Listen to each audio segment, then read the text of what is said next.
our OFW who are building their houses here, they can have an idea of what is available when they come to finish their houses. This is from the brand Nob Tech.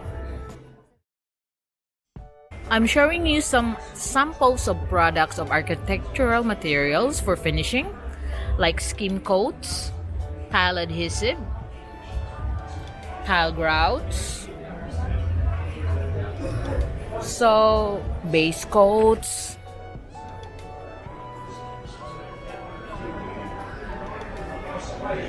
so you know that there is things like this available here now in our market in the Philippines. Now, to give you some idea, this is the brand from Nob Tech company. Now they have a different brand. This is the Target Skim Coat and the Target Tile Adhesive. This Target Skim Coat pila 200 plus, no? They 200 plus, no?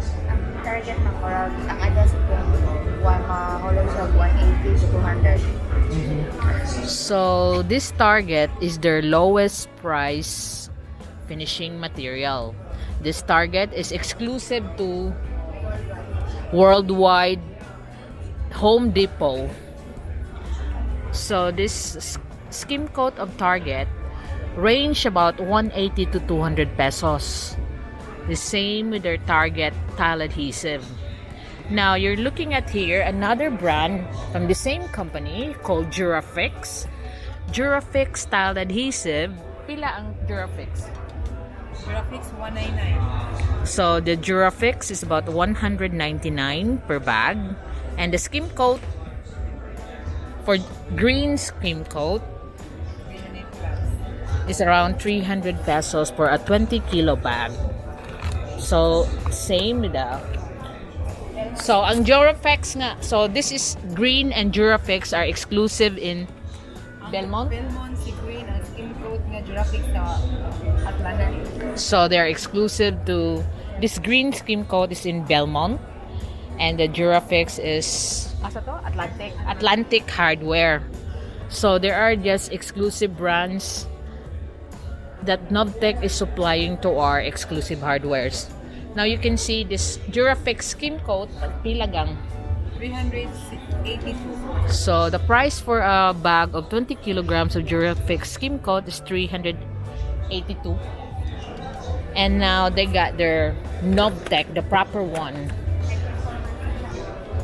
The kani? Quick.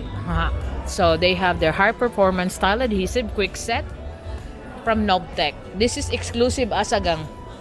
Whole hardware na siya. So this is available in every hardware now. The Nob Tech tile adhesive pila siya gang.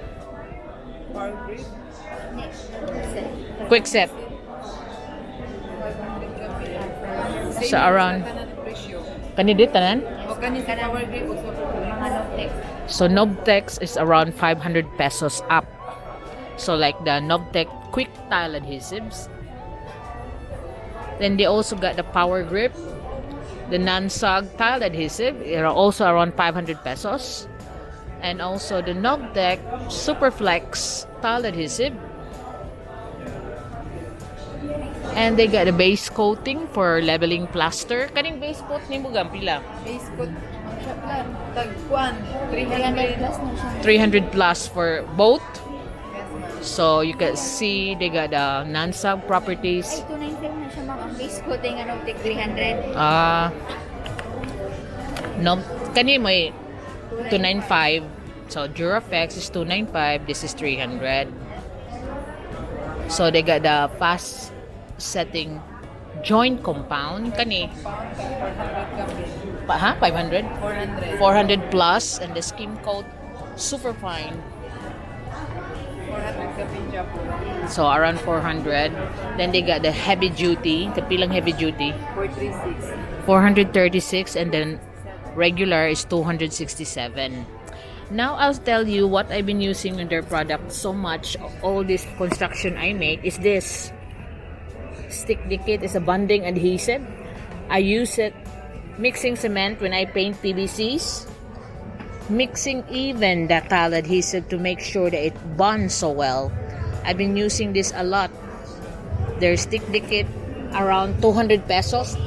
Kuno 215 pa yun, no? 289. It's now 289, but I keep on using this plaster bonding, and they got the acrylic admixture, concrete sealer, concrete waterproofing. Kaning concrete sealer pila ni gang? That's 350. This one Kana 347. 347. So that range is about 3 to 400. Kani imong kong 572. Waterproofing. Gypsum putty. Ilan ni gang? 220. And your grout sealers.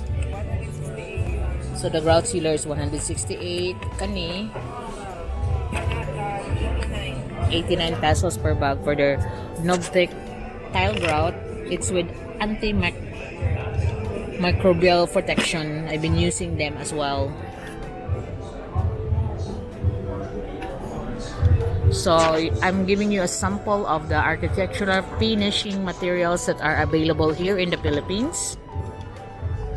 So our OFW who are building their houses here, they can have an idea of what is available when they come to finish their houses.